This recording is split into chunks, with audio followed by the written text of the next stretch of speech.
Thank you. Can you hear me? Excellent. So I have to admit that when Georg invited me to provide an independent review for the Maranat strategic research agenda, I didn't know what to make of it because it's something that let's say, is not my day-to-day job. I think that all of you think from time to time about your strategy. Probably since you're in this committee, you thought a lot about the European strategy, but definitely I did not think about that. But then on a flight from Boston to Los Angeles about 3 weeks ago or so, said to myself, okay, let's really think about this. I have to admit that I had tremendous fun thinking about it because it was something that, again, I didn't do in a long time at this level.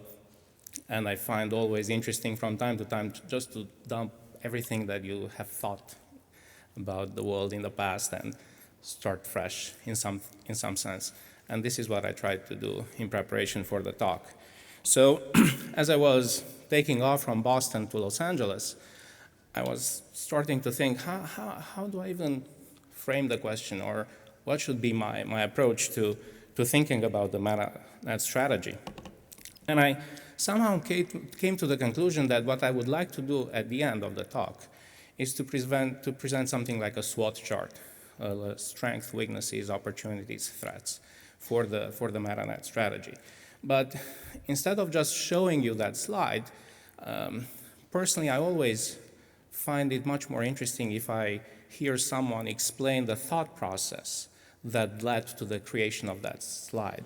So I thought that it might be interesting for a larger audience maybe to get a peek inside my thought process, and that's what I'm going to try to do in the next few minutes.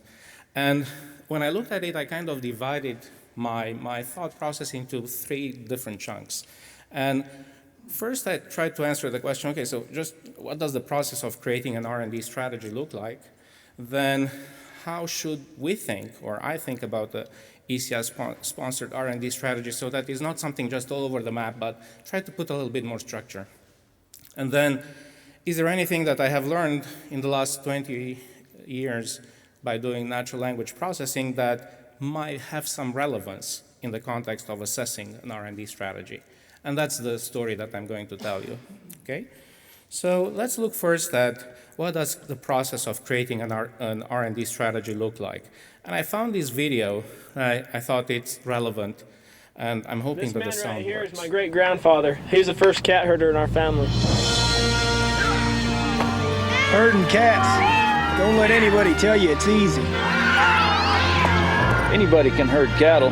Holding together 10,000 half-wild short hairs, well, that's another thing altogether.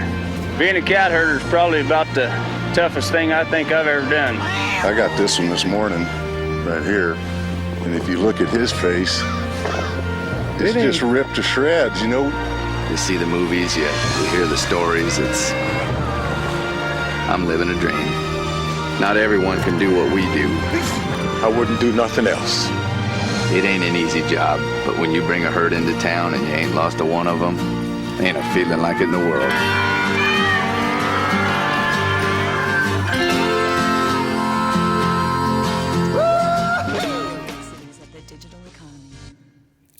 So this is a commercial that was put together by ADS more than 10 years ago, I think. But I think it's very relevant to creating an R&D strategy. Because, and I just want to start by congratulating all of you, because if you look at researchers, all researchers, tough-minded, independent people, they're like cats. They want to do what they want to do. And eventually, after 4 years of work, to have a document that all of you agree on, I think that's just unbelievable. It's as hard as herding cats. Now, moving on. So how should we think about a strategy?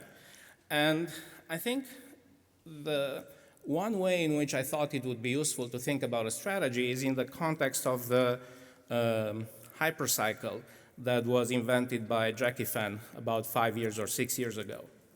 So Jackie, who's a senior research analyst with Gartner, and spent maybe 15 or 20 years in innovation, as she looked at how innovations make an impact on the society, she came to realize that most innovation undergo this type of cycle.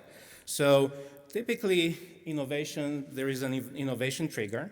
So someone comes up with a great idea, and then that leads to tremendous expectations, and lots of people start getting excited about the innovation, and massive amounts of money are poured into it. And eventually, we reached a peak of inflated expectations, and then you go down. Think of the 2002 or 2000 crisis after the invention of the web. Think of all the things that happen with a variety of technologies. And once you reach the trough of disillusionment, then some of the technologies come back. And little by little, you move towards a slope of enlightenment, and you become better and better at it. And eventually, you get to this plateau of productivity where everything works appropriately and where you really have an impact on the society. And I remember talking to Jackie in 2008 where machine translation fits on this graph. And you can see that things have changed. This is the most current version that I was able to find on the web. So speech-to-speech translation is still before the peak of inflated expectations. But then speech recognition is right there on the plateau of productivity. So is predictive analytics and so on. So I didn't put this to argue where machine translation should fit. I thought it's useful for us to think now about the strategy in the context of this. But before we do that, just think a little bit. Let's think together where the money is coming from, typically. So I think in most instances, the innovation triggers are sponsored by governments, right? Universities. That's where innovation happens most of the time, most of the great ideas. And then as the commercial world learns about something, they start bringing in lots of private money.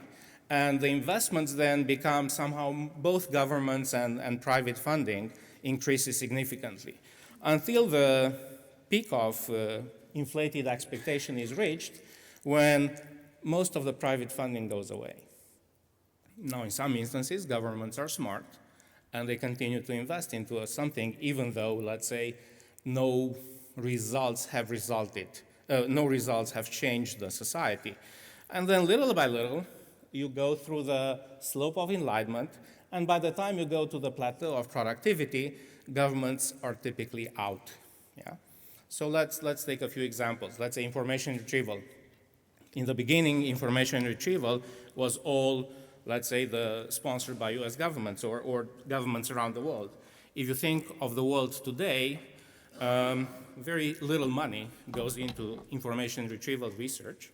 Most of the money probably is spent by a Google, a Bing, a Yahoo, a Baidu.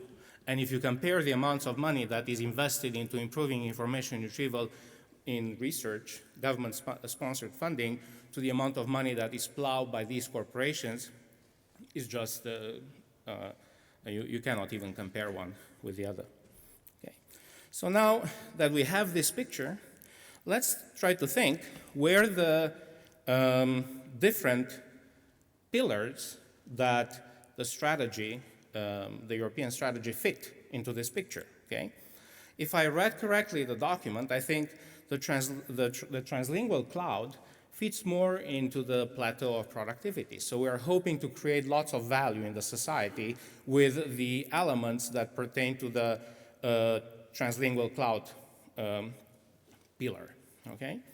My reading is that social intelligence and e-participation is very much in the beginning still, so it's very much to the left.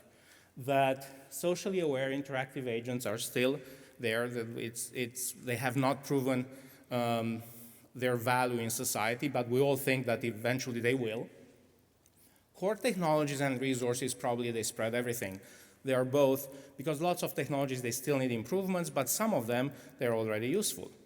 And the European Service Platform for Language Technology is still again on the right, slope of enlightenment and the plateau of productivity. Okay? So now, just by looking at this, I think a preliminary assessment is that the MetaNet strategic research agenda is broad. It covers everything from high-risk, high-reward research to technology transition to commercial services. So one may also then ask the question, how prepared are we as Europeans to address all these breadth, let's say, to be good researchers, to transition technology, and also to create viable commercial services that truly change the society. Okay? So to answer that question, I'm going to take you now through a personal trajectory and explain some of the things that I learned in the past. So I got into natural language because when I was a third-year student or fourth-year student at University of Cluj, browsing through computer journals, I came one day across Bill Wood's paper on ATN grammars. And when I read that paper, I thought that was the coolest thing on the planet. Okay, so can you imagine writing a question in natural language and getting the answer back from a database? And Bill Woods had figured out in the 70s how to map that natural language question into a formal language and then get the answer back. And I thought, oh, that's the most amazing thing. That's what I'm going to do with my life. In spite of some of my friends who told me, well, don't you see the paper? I mean, that's a solved problem. What do you want to do natural language? Do something else. But I persisted. I went to University of Toronto, and I was like, whoa, I can do anything I want here. And it was really like that. I mean, I could choose any sort of research topic, and I had tremendous fun. And then I moved to ISI, USC, and it was again, whoa, I can do any type of research I want. And it was really amazing. Now, this also came with some other things. I mean, suddenly I had to worry about deliverables. As a student, didn't have to worry about deliverables. It was a completely, I was not accountable to anything. But it was also good. I was getting a salary for the first time in my life, so accountability comes with some benefits. And then about the 2002 timeframe, we decided to start a company to commercialize statistical machine translation technology, and it was, whoa, it was again amazing. I mean, you had to learn about so many new things that haven't learned about before. And people ask all sorts of weird questions, and I see from this meeting that they still ask those questions. What's blue? We also asked the question, what should we sell at that time? And then in 2010, we sold Language Weaver to SDL. And again, it was a completely new set of questions, because now, as part of a public, larger company, you ask yourselves very different questions, like what kind of R&D should I do, or should we do as a group to command, let's say, a 1 billion language translation market? And those were very, very different types of questions and also very different way of doing research. So if you look at the phases that, let's say, I went through an academic phase, through a tech transition phase, and then to a commercial organization phase. And when I looked at the authors that contributed to the MetaNet document strategy, I found that most of the participants are coming primarily from the academic environment, or they contributed from the tech transition. And by tech transition, I refer to companies that, let's say, are small, like Language Weaver, below, let's say, $20 million per year in revenue. And I thought that since you know everything there is to be known about that world, I'm not going to say anything about academic research or how to do academic research, but I'm going to spend the rest of the talk telling you a little bit about surprising learnings, if you want, and insights, okay? That as I was flying from Boston to Los Angeles and thinking about this, I was like, whoa, I didn't think about that maybe explicitly before. And it was tremendous fun to think how the research that I do today, and also during the transition phase, how is that different from the research that I did, let's say, 10 years ago. And I thought it would be interesting for you as well to learn about that. Okay.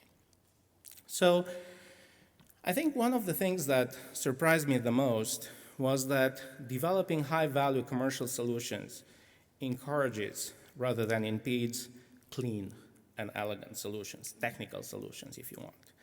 Because if you really want to build this platform, to get to the platform of productivity, you really need simplicity, because more hands need to understand and modify the code that you write.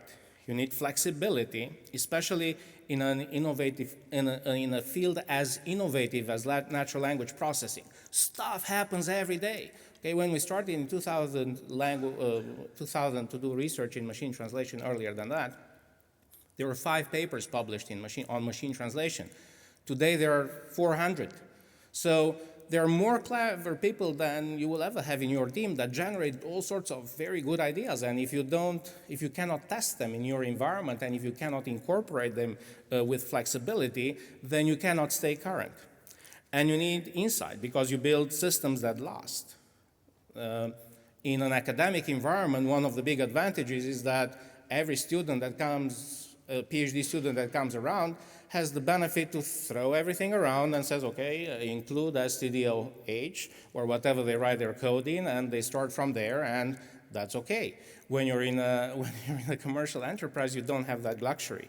So you need to be able to incorporate, to maintain that sort of stuff.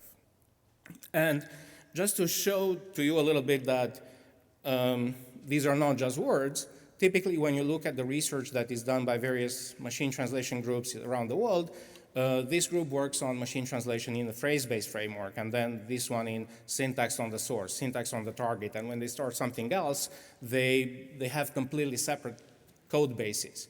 Well, when you're in a commercial organization that you don't know, because you work with 50, 60 languages, which framework is better, you need to develop a decoder that can do both phrase-based, syntax-based on the source, syntax-based on the target. You need to build systems that do rule extraction that are completely independent of the framework in which you work, because then you need to maintain much less code, you reduce the number of bugs, et cetera, et cetera, et cetera. And that requires very deep insight. What kind of decoders, what kind of machines do I buy that can do all that stuff that academics from around the world treat very distinctively? Okay? So the punchline is that it's pretty hard to transition, or the message here is it's difficult to transition from the innovation trigger, or being, let's say, before the peak of expectations, to being on the right-hand side, which is the plateau of productivity. Okay? The other interesting learning was that people who pay for your technology force you to care about metrics that matter more. And I've seen so many papers that claim that my system is better because I got a higher blue score, or now my system is better by 1 point. And the truth is that that typically doesn't matter in the real world. And so, for example, on domain-specific systems, I've seen tens of papers being published that show that by doing domain customization, you get much higher translation accuracy. Well, of course, you get much higher translation accuracy if you measure by blue and you hit a few more trigrams, 4grams, and then you get another 5 blue points there. And of course, that's much better. We can even go to the WMT conference and we say, wow, my system was much better than Google. But ask users. And as you start talking to users and putting the systems to metric that really move the needle in the industry, you will learn that is actually not that easy. Commercial constraints force you to rethink how you attack problems. I think for my entire academic career, I focused on quality, showing the newest set of results that look, I'm better than the competition. And then if you care about playing in the commercial area, if you start with that, then you say, okay, now how do I deal with speed? And by the time you apply all sorts of pruning strategies, it turns out that speed is just abysmal and is not a commercially viable product. And if you want to operate and to create the translingual web or platform that is instantaneous and works like that, and the requests come back in web time that is consistent to the expectations of today's users, it's important to put tractability as a design principle and to do your research so that you account from that from day one, because otherwise just pruning stuff and applying bigger beam thresholds or whatever is not going to work. And exactly the same is true for scalability and accuracy. And that's something where I failed so many times before I got it, okay? It was painful, but let's take an example to make myself, again, more explicit. So let's say you want to get all the parallel data on the web, okay?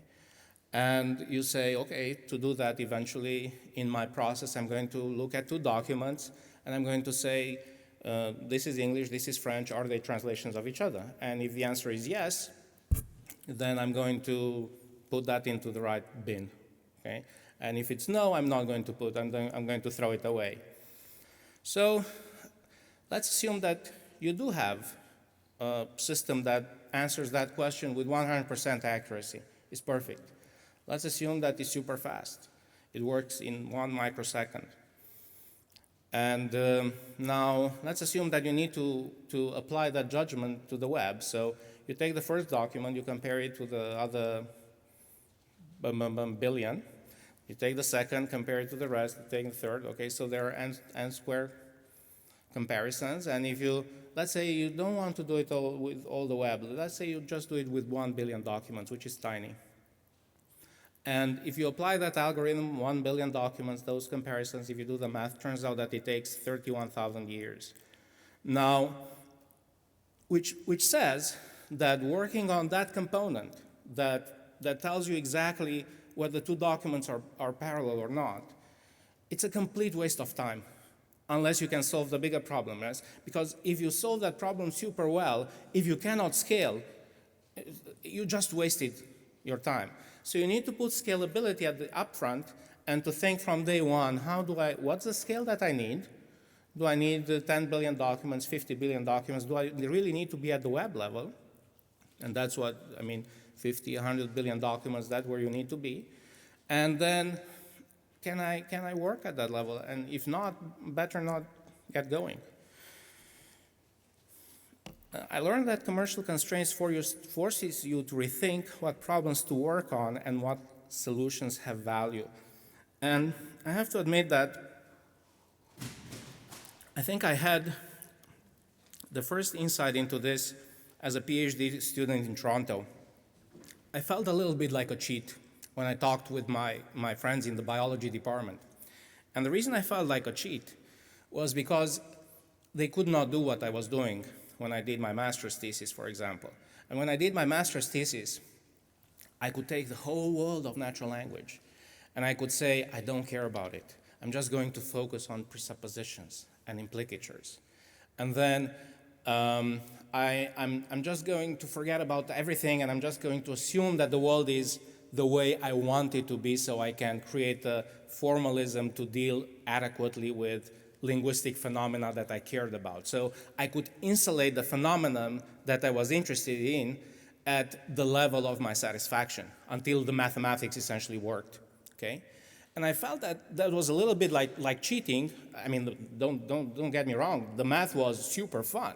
It was unbelievably intellectually rewarding to do that.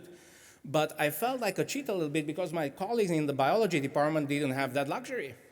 So whatever theory they came up with, they had to be there in the live with the live tissue, and they could not insulate at the same level I was insulating. They had to deal with all the crap, right? And all the interactions between cells. And even if they wanted to look just at this amino acid, they could not ignore everything else that was going on in the cell, okay? And I think even today, we still have a great desire very often to insulate phenomena. And in natural language, maybe, let's say, we just work on PP attachment, okay? And I put this now because it's safe to put it. But if I put PP attachment, let's say 10 years ago, I'm convinced that 15 people in the audience will jump up and say, oh my God, that's the most important problem. I mean, how come not to use on PP attachment, okay? Well, there is value on insulating problems, but it's much better, I think, to deal with the real life. And I think eventually, and you can build full communities. You can build full communities of people that have conferences on PP attachment, okay? They get tenure on PP attachment. They build full careers on PP attachment, or you put there whatever you want, okay? And that doesn't mean anything, okay? Just doesn't mean anything. And I think if we are really honest with ourselves, the only value that matters is the value that other communities assign to our work. So if you go to conferences and you say, oh my God, I published 100 papers. Oh, I wrote that on my resume too. I fall victim to the same thing. That has absolutely no value, I think, unless it's validated by an external community. Commercial constraints force you to design experiments of higher integrity than those found in many ACL publications. I don't think experiments where you say that your work, or that we say that our work matters when they're evaluated just against data sets matter, or that we can claim that we help human translators if we do experiments, let's say, with casual translators with students who are not paid for the job. I think if we really want to be truthful to ourselves, we should do experiments on very large scale to prove that the various techniques matters, and I think we should show that we can really help professional translators, not people who have no clue about what translation means. And those of you who want to read more about this, I found this very fun article in the November issue of the Atlantic Monthly, where apparently one Greek scientist has built a whole career by looking at medical research and discovering that it includes tremendous biases. And I think that all of us, when we want to prove that something works because we spent the last year or 6 months on a particular topic, it's very difficult not to introduce biases in the experimental procedures that we apply and arrive at the conclusions that much more we want or we hope to get, as opposed to the conclusions that are truly valid. Commercial constraints force you to work on research solution spaces that lead to higher value outcome and larger applicability. It's one thing to work on one language or two languages, and a completely different thing to work on 60. You can, let's say, at DARPA sponsored the US researchers for many years to build better machine translation for Chinese and Arabic. And no annotation was too expensive to accomplish improvements in that technology. So let's hire LDC and build 1 million words of word-aligned data. That's not something that scales, that you can apply to 50 languages, because nobody has the funds to do that. So I think it's super important to figure out where the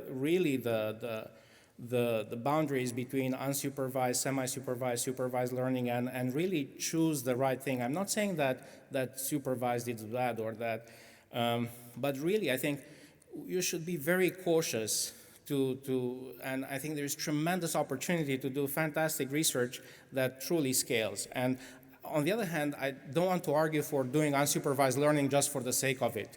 And I was extremely happy, for example, when this year at ACL, Garrett and Baldridge published a paper on how to do part-of-speech tagging with just about $100 worth of annotation. Okay, and the reason I'm not trying to pick only on the supervised approaches and say that we should do everything unsupervised. I think we need to strike the balance, because I think that one of the biggest assets, the scarcest assets that our community has is talent. And it pains me, let's say, if 10, 20 people, the brightest people in the world, their students, spend their time for 10 years trying to build the best unsupervised approach to, let's say, parsing, when the performance of those systems is not even half of the performance that you get with some annotation. So, because there are so few people who understand these things and who can really advance the state of the art, I think it should be better if people did a little bit of annotation. Actually, I even volunteered to give $250 to anyone who wants to do an experiment and improve the state of the art if they don't find the $250 from their advisor. This is a blog entry that I wrote after I went to ACL, but I think in which I say that I think that it would be better if people would write papers like, look, Mom, I improved the state of the art with only $250 investment in data annotations, and fewer papers that fall into the category, look, Mom, I spent 3 years of my life and no money on data annotation, but I got a system that is way, way, way below anything that is of use. I think that something else that I learned is that no matter where you work, you always have a customer. So if you're in the academic environment, your customer is your peers. We do our best to figure out what our peers want, what the review committees want, and we write our papers so that they fit that particular standard. And sometimes you have funders as your customers, sometimes the board of directors, sometimes your clients, but I think you always have a customer. And I think if you want to be successful, it's good to figure out who your customer is. And that's true in the context of the strategy as well. I think it's super important to figure out who do we write this strategy for and who do we are trying to please. There are bad things. I mean, there are not only good things about the commercial world, and not all the stuff that I showed so far actually is good. It just makes some of the stuff more difficult, but some of it, I think it's also pretty bad. I mean, commercial constraints often force you to be short-sighted or focus too much on the past. And just look at the industry around you, and you will see that companies that completely dominated a particular area either went bust, right, because they didn't see the change happening, or they saw changes happening way too late to do anything about it, or they simply had to acquiesce from full segments of an industry, like in the case of Oracle that was taken over by a former Oracle executive in the customer relationship management. So I think it's very easy in the industry once you have all these constraints to just say, okay, I'm just going to increase or preserve the revenue stream of the products that I have and not do really anything significant. And that's really bad.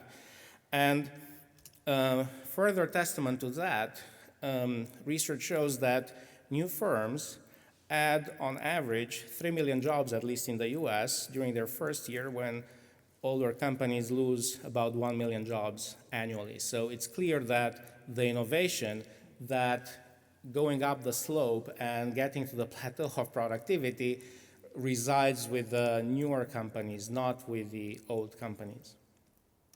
Okay? One last point I think that I want to make is, as you try to do all this, I think one of the biggest lessons that I learned that you owe your success to the people you collaborate with. I remember a movie that I saw a while back, which is called Into the Wild, a guy that thinks that he can be happy by himself and moves to Alaska. And eventually he discovers that happiness is real only when shared. And I think the same is true. Success is real only when shared. And I think that the more generous people are with their time and with their collaborations and their students and everyone else, I think the more likely is that people become successful. So now, having gone through this, I just have one more slide, which is the strengths and weaknesses. And hopefully now you will understand why I put strengths and weaknesses, or the SWOT chart, what I put into that SWOT chart. So MetaNet Strategic Research Agenda Strength. I think it's clear that it has broad support. Academic, small businesses, political. I think that's awesome. That's wonderful. I think it has an extremely broad coverage, right? So it balances, it minimizes risk in some sense. Yes, you want to put money into research, you want to put into tech transition, into some commercial services, so that's very good. And it has a balanced basket of R&D topics to mitigate investment risk. You don't know what's going to work out. Nobody has. I don't know what the next breakthrough is, or what was the question in the previous session. Is there any breakthrough that we expect or something like that, disruptive breakthrough? And disruptive breakthrough to me just sounds like very hard work. So if you think of speech recognition, you can argue maybe there was a breakthrough in the 70s when people moved to statistical techniques, but after that, there was no breakthrough. Just very, very hard work and lots of stamina from government agencies who said, in spite of we failing, we're going to fund this, damn it, because it's going to eventually get to where we are today, where you're speaking to the phone and it actually understands you. So I think lots of hard work equals breakthroughs. So all that is good. Now, what about weaknesses? I think it would be good if the R&D strategy articulated what would constitute success by 2020. So if we did everything that is there, let's write down today, can we get an agreement what would constitute success? Writing 5,000 papers, perfect. Then that's one criterion. Creating 5,000 jobs, creating 1 or 2 new companies that become global leaders, being at parity with a non-European global leader in the field?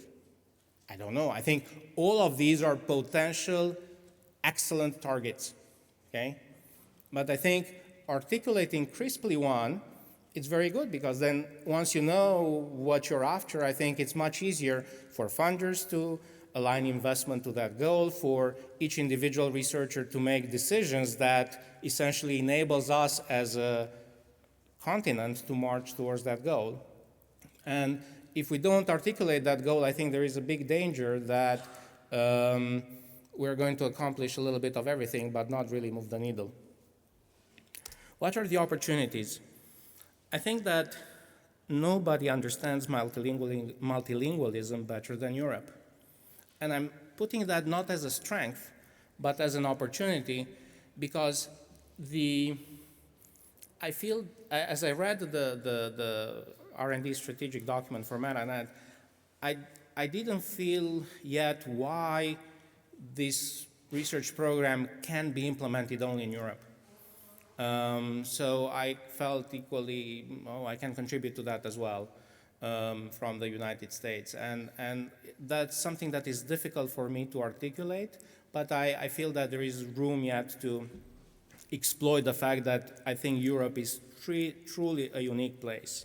I think the opportunity is to select metrics that matter, and I think the opportunity is also to make scalability and speed a core requirement for some of the R&D programs that are created, hopefully in conjunction with this, because otherwise I think getting to that slope of enlightenment or whatever it was called and to the plateau of productivity is just wishful thinking if we don't make speed and scalability part of our core requirements. I'm not saying for everything, I'm not saying everyone needs to do that, but I think if we don't ask for that in some of the programs at least, we better can all the research that we hope is going to get us there because it's not going to get us there.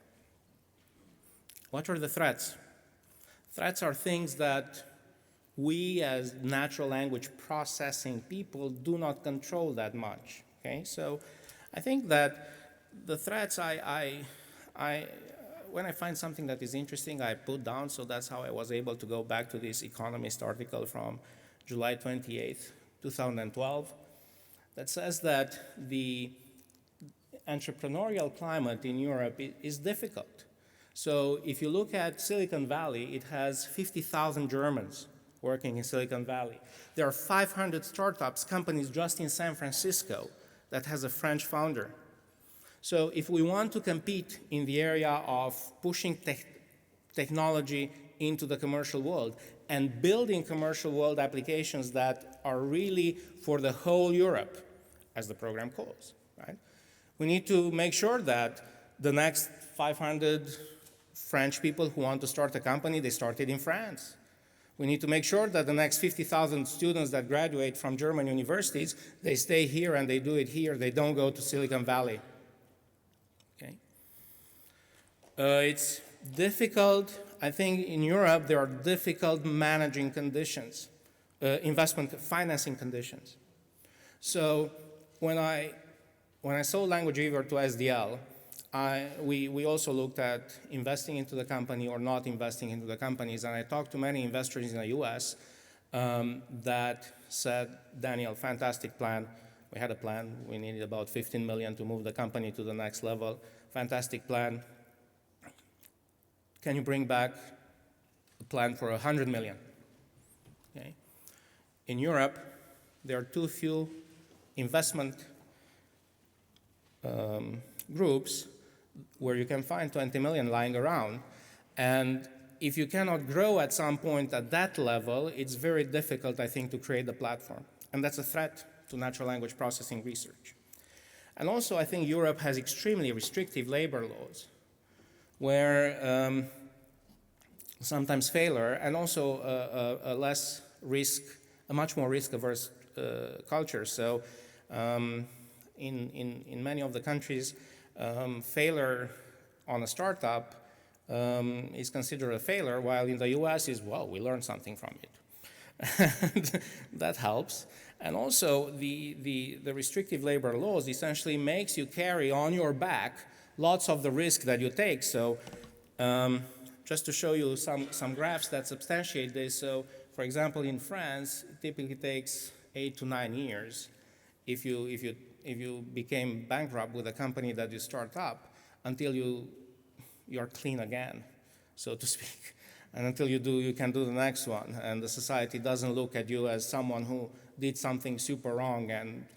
And I think, and also if you look at the number of companies, the big companies that were funded in Europe or in the United States, you can see how from the 1800s to 2007, fewer and fewer big companies are actually founded in Europe. Yes, and I think all these are threats. And I think I was very happy when I heard this morning that this group is also trying to address that question by organizing meetings where you have researchers, but not only researchers, politicians as well, because I think that unless these threats are properly addressed, it's going to be difficult to succeed. Thank you very much.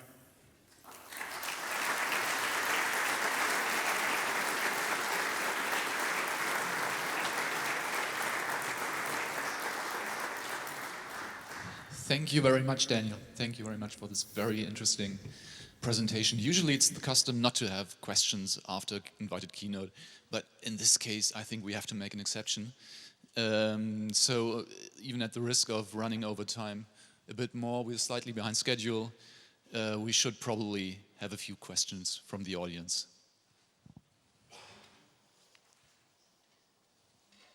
There's one. John, can you? Oh, yeah.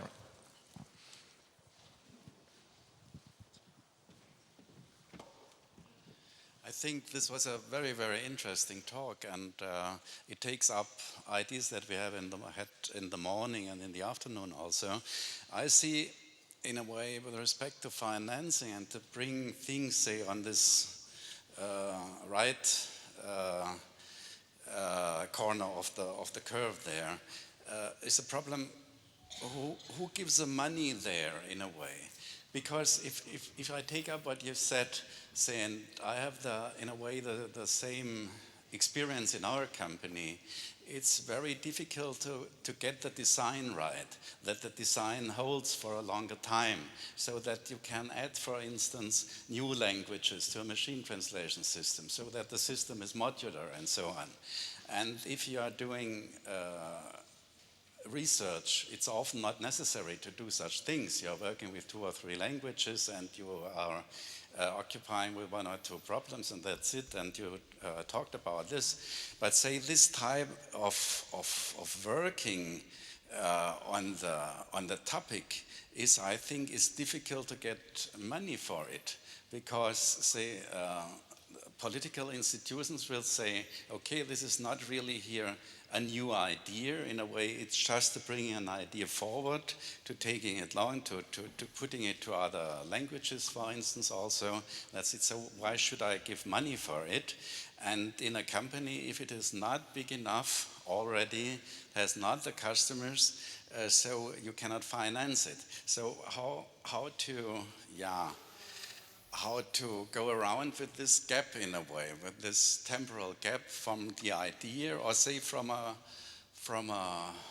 more than an idea, but with a very good experimental situation where things work, but to bring it from here on to a real product. That's, I think, the problem that we all have. I think that's a very good question, and even, let's say, in the United States, where I think the mechanisms and the environments for doing this are better suited for success.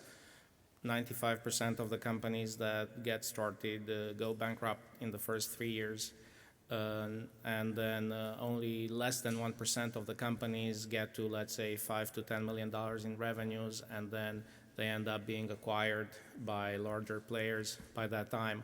So a Google or a Facebook, or they are really the accidents that don't happen, let's say, very frequently. So, and in order to get that to happen, it's not only that you need money, but you also need the whole infrastructure, the talent, the people who, it boils down to people essentially, that have the knowledge to do that, to invest, to grow companies, and that are willing to take the risk, and the investors who are willing to take the risk, and the whole infrastructure for accomplishing that. So it's a very complicated question, and that's why I think that getting to the, let's say, to the European platform, I think that's going to happen. We are going to have the multilingual platform. I'm not convinced that it is Europeans who are going to build it. Any other questions? Oh, yes, here.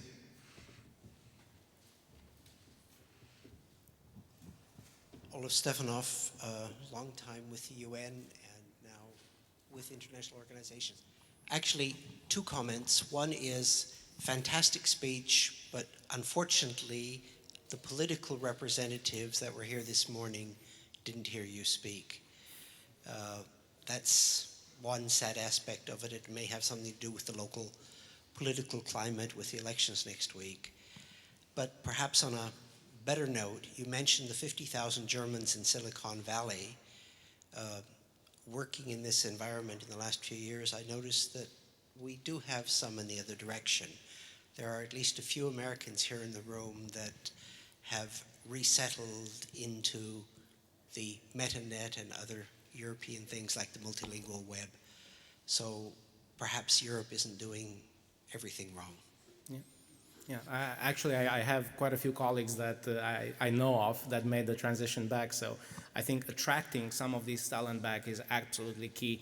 I think part of the whole growth in India, actually, the whole outsourcing boom in India is the result of the dot-com burst in the United States that then left lots of people without jobs, and they said, well, what do we do? Let's go home and do something.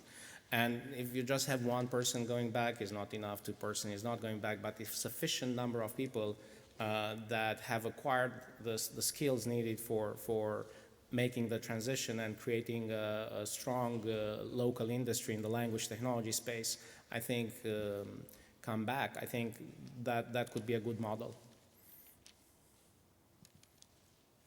Any other questions? Doesn't appear to be the case, so thanks again. Thank you very much, Daniel.